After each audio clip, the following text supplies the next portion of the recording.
Good morning and shalom.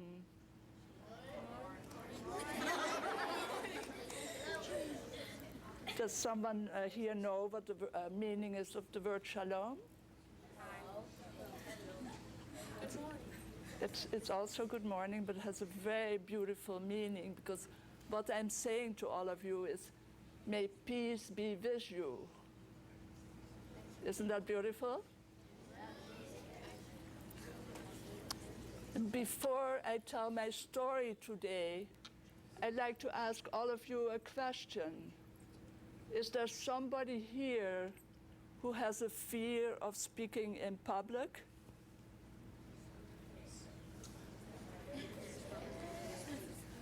It looks like I'm not the only one. But the reason I tell you about my fear is that sometimes my voice trembles, and sometimes I physically tremble. But what is even worse, I develop panic attacks. And when I come into a hall or a room where I'm speaking, I always look for the first exit I could run to, just in case I develop a panic attack. But the microphone. Okay, The kids in the back can't hear. Okay. I can turn it on for you. Okay.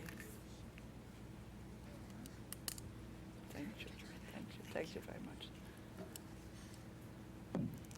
But what my parents were doing during the war, trying to hide 8 Jewish people, they were facing matters of life and death. And the story you're about to hear is so amazing that I need to face my fear. But about 10 years ago, I started an experiment. And what I asked the group I spoke to, it happened to be a Jewish group of about 60 women. And I asked them, I said, just in case I develop a panic attack, would you be willing to send your love and your support to me? And they all were nodding that they would do that. So today I'm asking from all of you, would you also send your love and your support to me? Would you do that? And sometimes when I look your way, when you give me a smile, that kind of breaks the tension for me.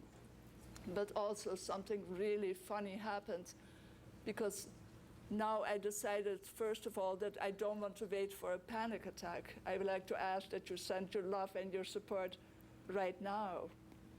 But one of the women who was there, she raised her hand and she said, Anneka, I can give you one of my tranquilizers.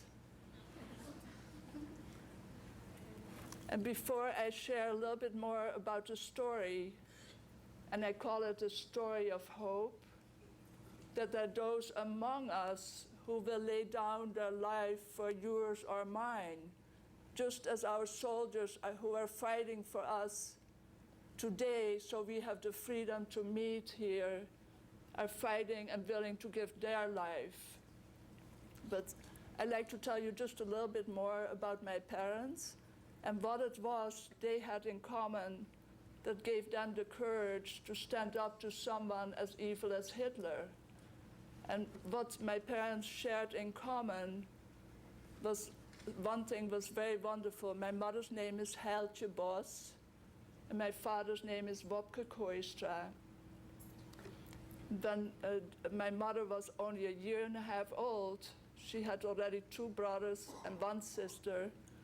Their mother, who was very, very ill with having asthma, one day that knew that this was the day that she would go to heaven, because she knew she was dying.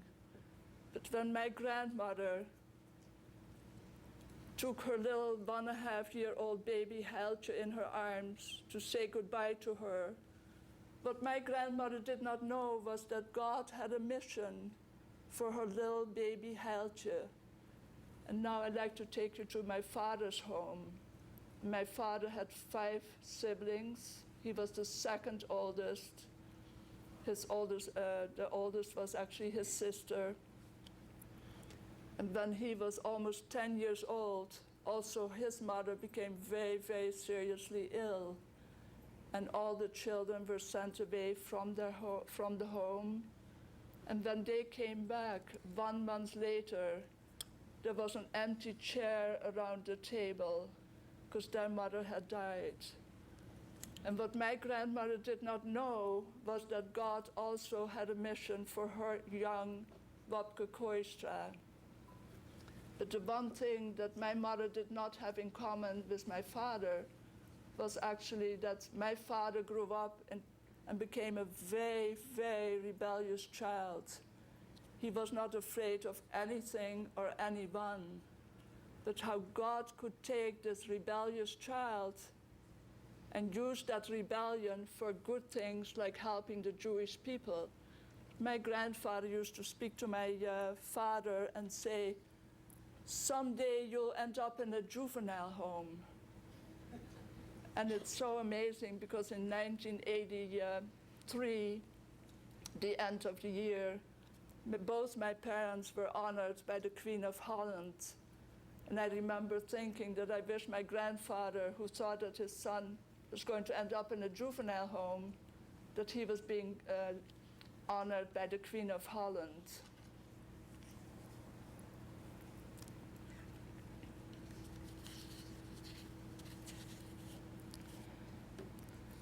I'm from Holland, and I'd like to tell you a story today.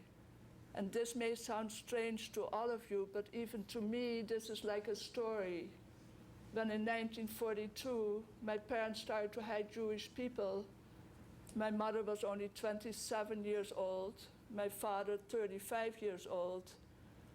They already had 3 children. My older sister, Romy, was 7. My baby sister, Rietje, she was almost 2, and I myself was almost 4 years old. But they could not say to us, there are 8 people here, and please don't talk about it, because I know what we would have done was run to our friends and tell them about the just discovered secrets.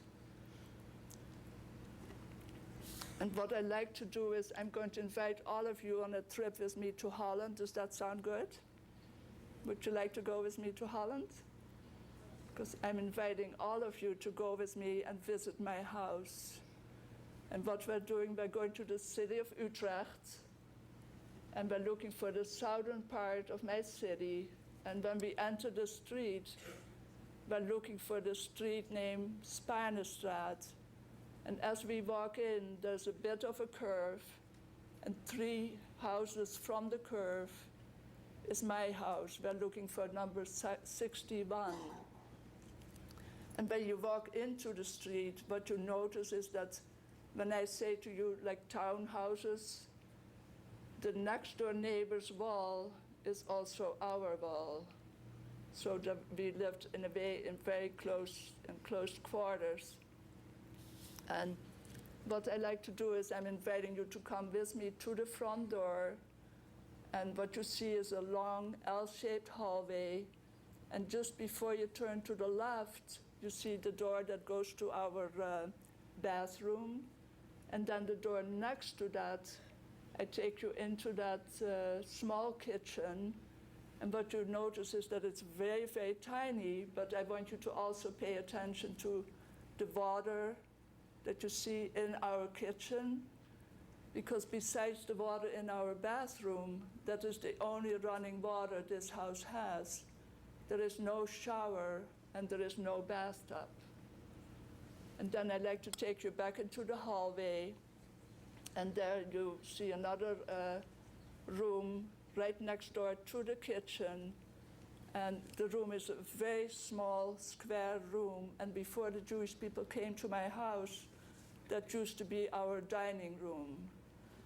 And then I take you back into the hallway, and there you see a much larger front room. And now all of us are going upstairs, and there you see 4 doors that go to 4 bedrooms, 2 medium-sized and 2 small ones.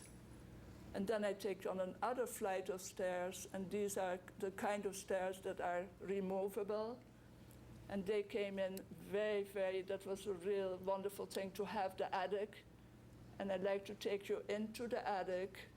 And whenever my mother was feeding the Jewish people, she would put us up into the attic. and then closed the lid and removed the stairs so we could not surprise anyone. And much of what you're about to hear, I either heard from my own parents or from the 8 who lived with us during the war.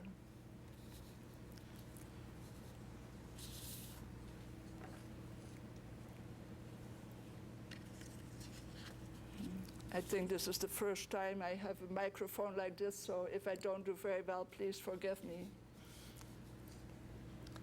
Even though the Germans had occupied Holland in 1940, life was not bad. In fact, many people did not mind since several matters had improved. Those with very little income paid no income tax at all. Life almost seemed a little bit better than when our queen was still in our country. But when in the year 1941, the Germans started restricting the Jewish people from using certain public facilities like buses or tramways, later on trains, and they also had to start using the Star of David to identify themselves, it was then that the Dutch changed their minds about this occupation. In fact, when they found out that Jews were taken on transports to Germany, some of the Dutch tried to help them, but they received the very same fate as the Jews, transportation to Germany. When my father, who was working with the underground, found out about all this, he and my mother were confronted with the terrible problem to either know about this and not do anything, or try to do whatever was in their power to help.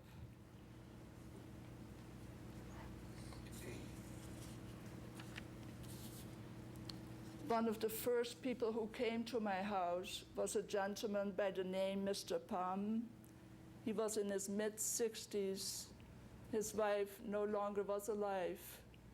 He used to live in Amsterdam, and he was part of the diamond industry as a diamond polisher.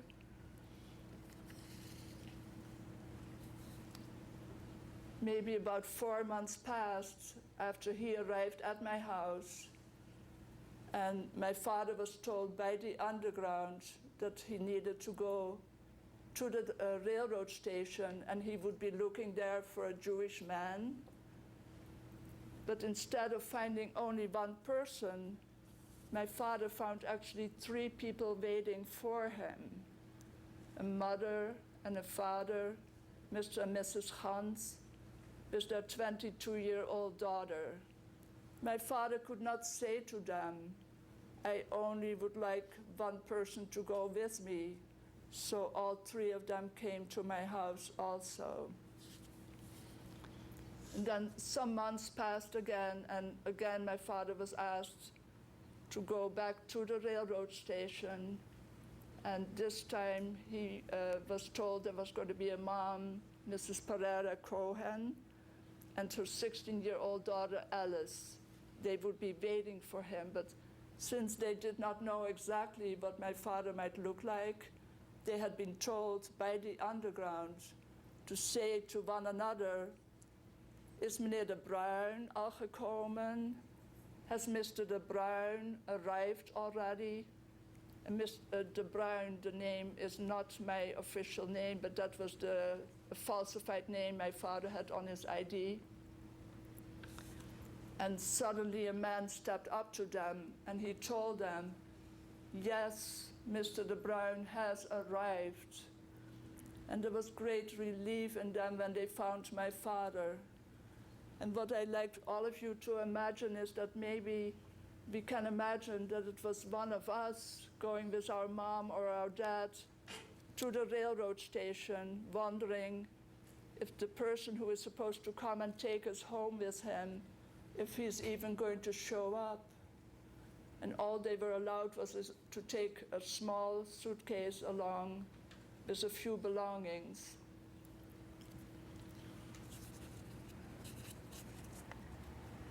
And while Alice and her mother were at our house, what my father and mother realized was that they started to become very lonely for the father and also for the son. They were hiding someplace else. And instead of saying something to them, my father went to their address where they were staying and brought them also to my house. And as you realize, this makes 8 extra people. And Alice's mother said something very funny, because what she said, that every time more people came, she called it our house the rubber house, because she said every time when we needed more room, the house stretched. And this group of people stayed all during the day in that small room that you saw earlier. And the room was actually locked at all times because my father had made a small lock on top of the door. And we, my sisters and I, we had been told by my father, "Don't you ever dare enter that room. It is my work room and very dirty in there.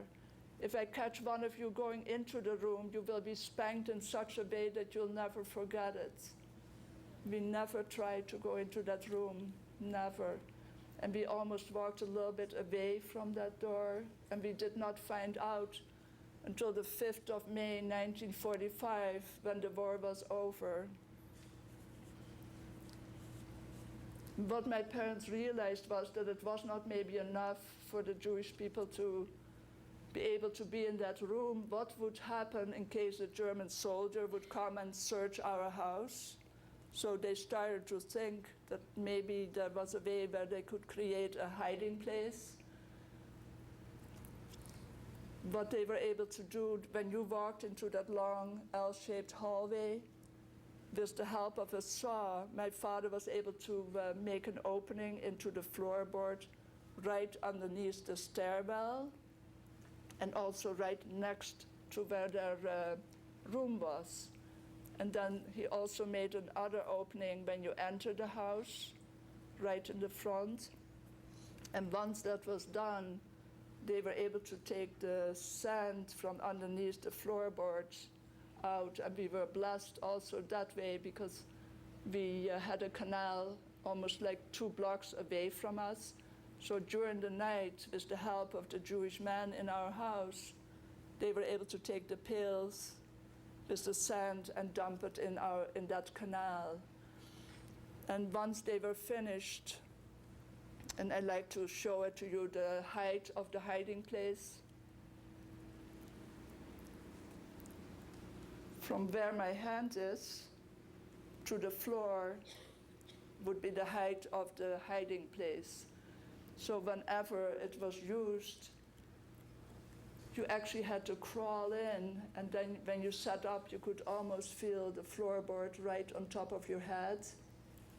And the way it was set up was that always the youngest of the group, they had to go in first, and then the oldest of the group was allowed to sit the closest to the entrance. And some of you might wonder if the Germans ever came to my house. Yes, they did. 3 times. And this is one of our miracles, because you will be amazed when you hear this, because 5 houses away from our house, there was actually a Nazi, a Dutch Nazi. But what we discovered was that he was a good Nazi, and he wanted to help the Dutch people. And what we are saying is that that was all part of God's plan, that close to us there would be actually a Nazi neighbor. And whenever he heard that there was going to be a searching of the homes, he would actually tell his next door neighbor, and it was a Catholic family with 5 sons. He said, "Today your sons have to leave because tomorrow they will come and search the homes." And then that neighbor told his next door neighbor, and that news would pass all through the street and always came on time to my parents' ears. So that day already, the 3 times when the Germans came, already the Jewish people were sitting in the hiding place. And the way it happened was that the first 2 times, the there was only one German who went to every house. And what they realized was that they were not finding all the Jewish people they were looking for, but they also were not finding able-bodied Dutchmen, because they wanted young Dutchmen to work in Germany also. And so the third time, when they came back again, they changed everything, because they decided that they would actually send 3 soldiers to every house. And the way it happened in my house was that the first soldier, he walked right into the hallway, into the door where the kitchen is, out the back door where we had a small garden. And then the second soldier, he was the person who stayed in the hallway. And what he was doing is, walking back and forth, so no one could escape from the front door. And the third soldier was the one who actually was going to be the one doing the searching. And what my mother had done, she was pretending like she was doing her spring cleaning. And she put like a chair on top of a table, and she was putting wax on it and polishing that. And she even put like a little scarf around her hair to keep her hair clean. And she had asked my older sister, Romy, she said, I'd like you to go into the corner of the front room, and I'd like you to start playing the organ. And then my mom actually turned to me and she said, Anneka, I'd like you to go outside in the garden, because maybe the soldier is lonesome. He might have a daughter just like you, and maybe he misses his daughter. And I remember going outside, and there are very, very few things that I remember from the war. But for some reason, this stands out very, very clearly in my mind. I remember that the soldier was quite short and stocky. He had like a short brush cut, blondish hair. And I even remember seeing that he had this very heavy silver link bracelet around his wrist. But what I remember most, because he was speaking to me in German, I could not understand him. And I was speaking Dutch to him, and he could not understand me either. But what I mostly remember is that he was very kind to me. But when he was still the other soldier who was going to do the searching, when he came inside, he went to my mom and he asked her, he said, where is your husband?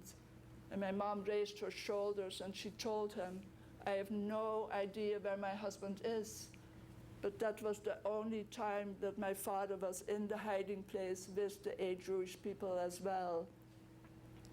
But what became very, very scary in the hiding place was that the soldier who was walking back and forth, what he was doing, and I'd like to walk it for you and show you. He was hitting the floor with the butt part of the gun, and every footstep he put on the floor, he also used his gun to hit the floor as well. And it became frightening to the Jewish people, because it was like they could feel it right on top of their heads. And what they were afraid of is where there was no one sitting, that maybe he could discover that there was a different sound. But what they did not know, that there were actually radios from neighbors, because the judge had been told you no longer could listen to your radio. And also they were told that any item you might have that was made out of copper, that you had to bring that, because the Germans used those copper items to make new bullets from. So my father had gone all through the street, and he told the neighbors, don't be so foolish to bring those items to the Germans, bring them to me and I will keep it during the war for you. So all those items were there, and there were guns from the underground, there was ammunition, there were falsified papers. So thank God that was not an empty space. And now I like to walk the way the soldier walked.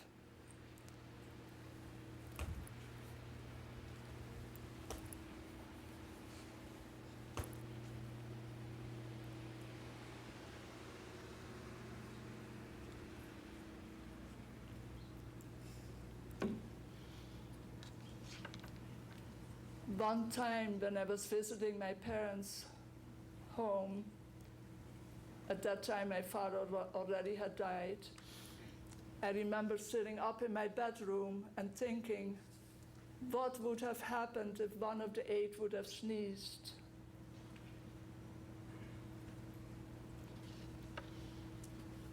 And also to find food for 8 extra people was very hard. And even though they received rationing coupons from the underground for the Jewish people, there was very, very little food. And I'd like to show you for a moment the amount of bread.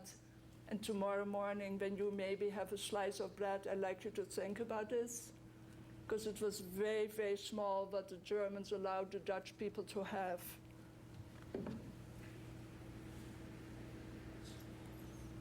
That was supposed to last for a whole week.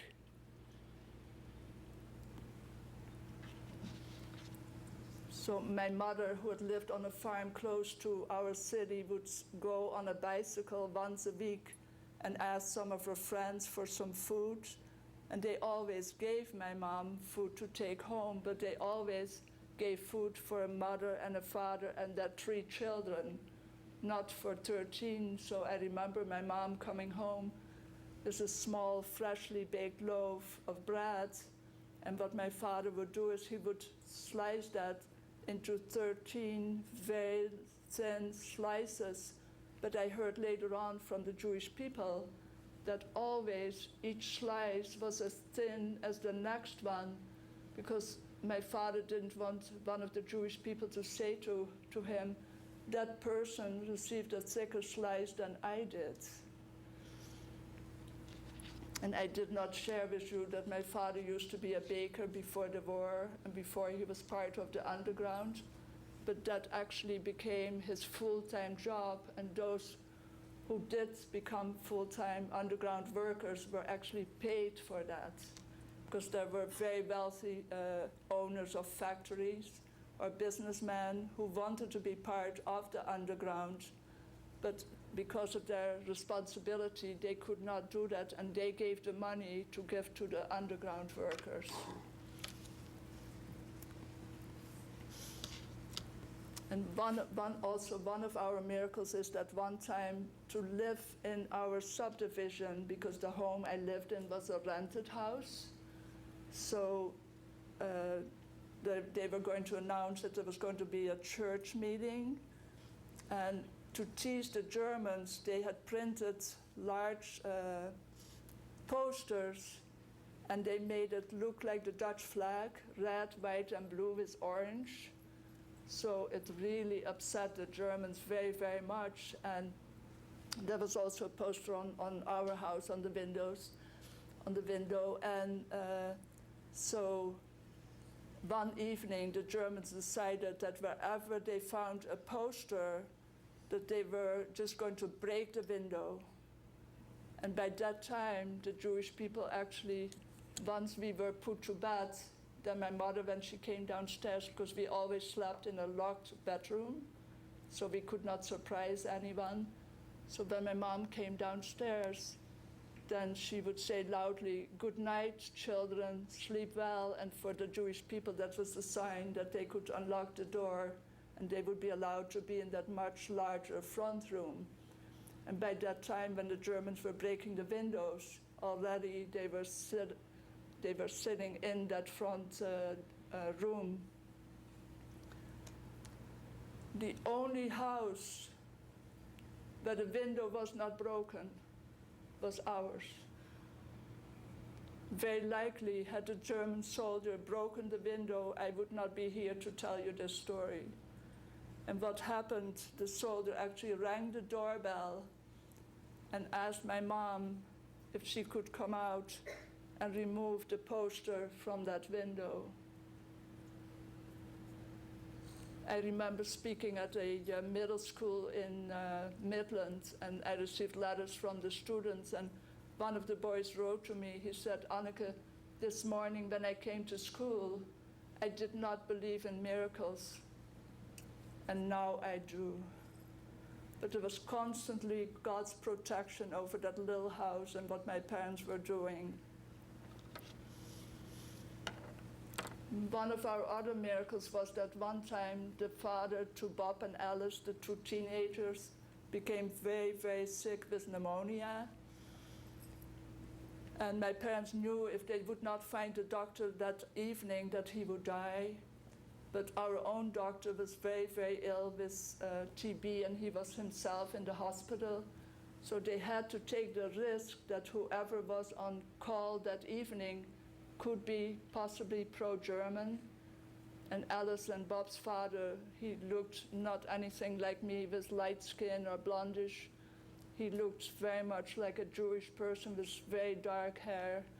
And the moment the doctor came and walked into the room, he took my father to the corner in the front room, and he said, "Sir, what are you going to do with this man's body in case he dies?" Because he knew that it would be very hard to take care of that. But thank God that he, with the right medicine, he survived. And then here again is our miracle, because when my mom took the doctor to the front door, the doctor actually turned around. And he said to my mother, he said, "The moment my foot is over your threshold, I will no longer remember what I saw today in your house." So they knew that they could sleep peacefully and not worry that the next thing there were Nazis knocking on our door. And then another time, this was amazing also, because at one evening my father came to my mom and he said, "Hal, there is no food in the whole house," and it made him very, very depressed.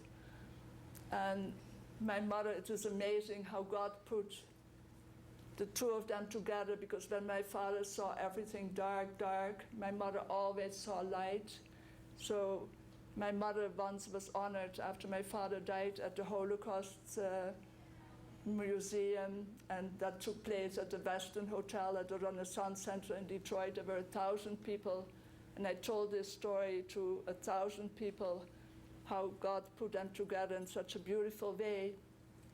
And my mother's answer to my father saying that, he was so upset, she said, "Oh, but Bob, we still have water."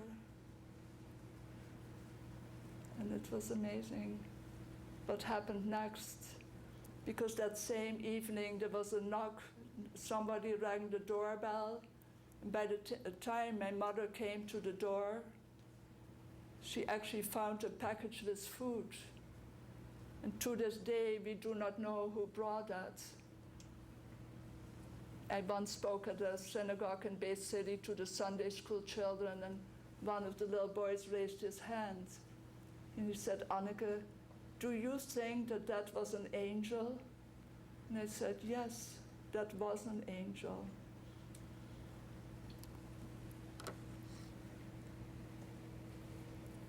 And you might even wonder, how could you have that many beds for 8 extra people? And one could not have 8 beds, but not 8 people to go to the bed. So the way it was set up, that you remember the 2 couples who came. So the 2 couples, they were allowed to be in the small bedrooms and sleep in a regular bed every day. And you might remember the couple that had a 22-year-old daughter, Lynn. She slept also with her parents there. And then the others would actually put 2 chairs together, and they were sitting all night, sitting up. And then at 6 in the morning, those who had slept in a regular bed would take off their sheets, and then the others were allowed to sleep in a regular bed for 2 hours.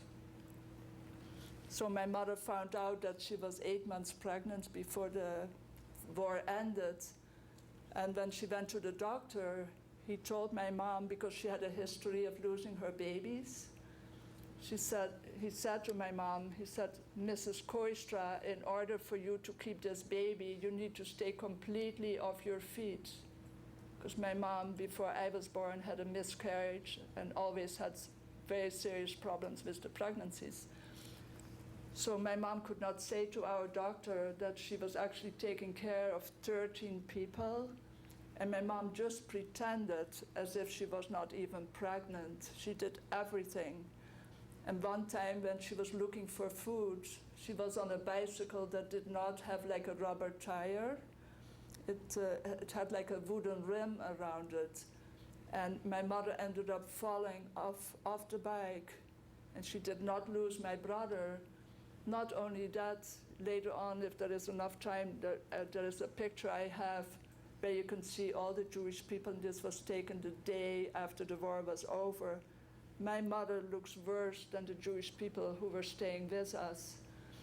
And there was so very, very little food. And that winter is actually called the hunger winter because people were actually dying from starvation. But when my younger sister was born, she was maybe like 4 pounds. And when I was born, I was 5 pounds. And my older sister is my half-sister. Her mom had died, and then my father married my mother. And then when the doctor delivered a month after the war was over, my brother, my mom delivered an 8.5-pound baby. And there was no food. So to us, he's our miracle baby. And I'm 6 feet tall, and my brother is like 6'3", very broad-shouldered. He used to work in the hospital with 11 people working under him, and God gave him also a good mind. And then when the doctor found out that my mother had not stayed off her feet and that they had actually been hiding 8 Jewish people, he's actually said this goes against all medical science written, that this baby should even be born. That truly was a miracle. And 3 years ago, for the very first time, when my brother and my sister and their spouses had flown in because my husband had died, then a week after my husband's funeral, I spoke at a church in Flushing. And that was the very first time that my brother heard that we call him the miracle baby, and it touched him to tears. How much time do I have? Okay. Because I do like to open it after I finish for questions, so thank you so much.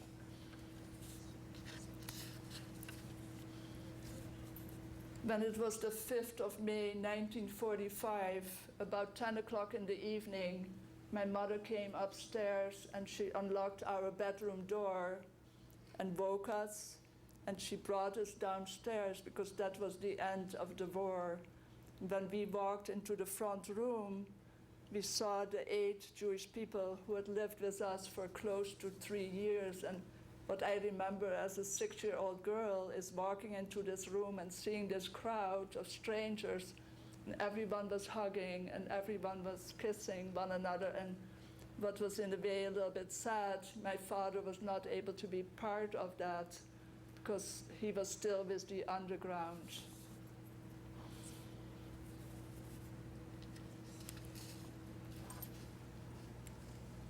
There's one thing I would like to ask from everyone who is here today, that when the occasion arises, that also you show that you care. My parents are not heroes. They're people just like you and I. But they did care. And let's not wait until bad times come like a war of 1940. Let's do it today. It was in 1973 in Jerusalem that my parents received a great honor, and it's called the honor of Yad Vashem, and those are 2 Hebrew words. Yad means hand in Hebrew, and the word Shem means actually name in Hebrew, because when 6 million Jewish people perished, over 6 million, they did not have all the names. And also my parents' names were written what is called the Golden Book of Yad Vashem, and they received a medal, and on the rim of the medal is written in French, "He who saves one life saves the whole world." And I remember my parents telling us that they felt very honored with those awards, and there were others as well. But I remember also my father telling us that they felt rewarded 1,000-fold by the friendships of the 8 and many other fine friends as well. And when I shared how he who saves one life saves the whole world, from the brother and sister who lived with us during the war, they left in 1946 to live in Israel, and today in their family are 80 people. So that is so amazing when I say that out loud. But also there was a tree planted on the Avenue of the Righteous. I don't know if some of you might have seen Schindler's List. Have some of you heard of the movie? Yes? And at the very end of the movie, you see that the Jewish people who survived because of Schindler, they flew to Jerusalem, and they were there when Schindler received posthumously after his death the same honor my parents were allowed to receive as well. And there's actually something that I've added to my parents' story, and I want you to really pay very close attention to what I'm about to tell you, because it's something that I discovered from my own life. And what it is that I discovered that with love in your heart, there is no room for hate. I couldn't say to anyone here, I hate you, but I love Anneka. I might hate what you do, but that doesn't mean that I have to hate you, because those two do not go together. And what I have said, that one time I was interviewed by a TV station in Flint, and the woman asked me, she said, can you tell me a little bit more about all the groups where you have spoken? So I told her, I said, there have been so many, because I've already spoken over 500 times. And I said, rather than telling you that, I'd like to tell you about the group that has not invited me yet. And she said, what is the name of the group? I told her, the Ku Klux Klan. And what my response was after I said that was that, can you imagine how they must hate themselves that they can hate another human being? And if I ever have the opportunity to speak to them, I want to give a hug to each one of them, because I feel compassion that they could feel that much hatred also towards themselves. And what was amazing, I didn't know why the interview was taking place, but maybe 10 years ago there was a rally by the Ku Klux Klan, and it was held and in Midland and in Saginaw. And they actually used my parents' example of, instead hating the Jewish people, that they actually not only loved them, but they loved them enough to open their heart and their home, with the risk that not only could they lose their own life, but their 3 children's lives as well. And what I want all of you, I want to ask that from you, and maybe some of you already are able to do what I'm about to tell you, but learn to be kind to yourself. Learn to like yourself. Learn to love yourself, because it's only when we can feel that towards ourselves that we can be kind to others. And what I sometimes have said is that if all I learned during my lifetime is to be kind, that maybe I learned a lot. And one thing I also discovered, I've never been sorry when I was kind to somebody, God bless you, when I was kind to somebody else. And I've even had letters, again from the same school in Midland, where they wrote to me, Anneka, can you come back tomorrow, because everyone was much kinder to one another? And I would love to come back tomorrow.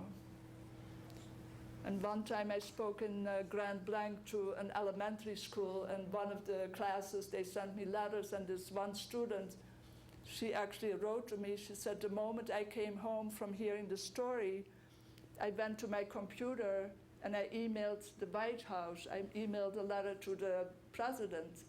And what she did, she said, I told him a little bit about your parents.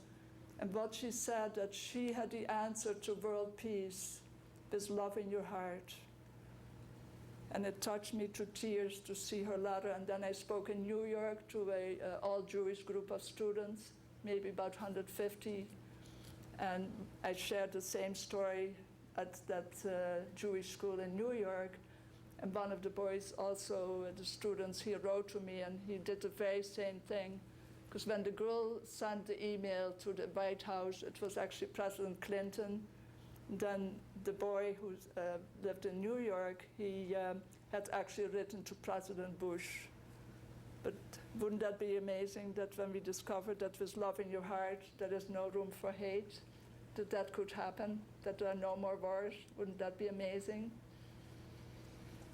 And I'd like to finish today by reading a poem to you. And I don't know, would you be like sixth graders or older? Are you? Yes, okay. Because the poem was actually written by a young man who was almost similar age. He might have been a little bit older, but while he lived in my house. And I'd really like you to listen to this, but one cannot imagine that this actually came from the pen of a teenager. Innocent. It is true. I am innocent. Everyone knows that. No court even would judge me as guilty. And yet my fate has been decided. But I will try and bear my burden patiently. Maybe I will be killed. Maybe I will be deported. Maybe I will be put to labor. Too soon I will know.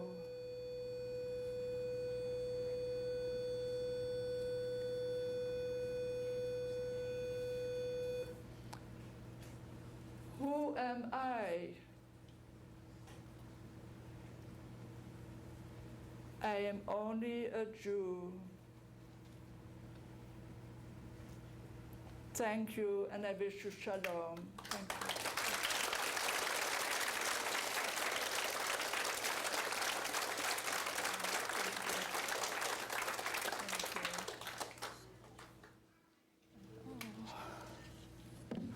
Thank you for coming to our school. Oh, how sweet. You must have known I love flowers. Thank you, what is your name? Sarah? Thank you, Sarah. Can I give you a hug? Thank you so much. Thank you.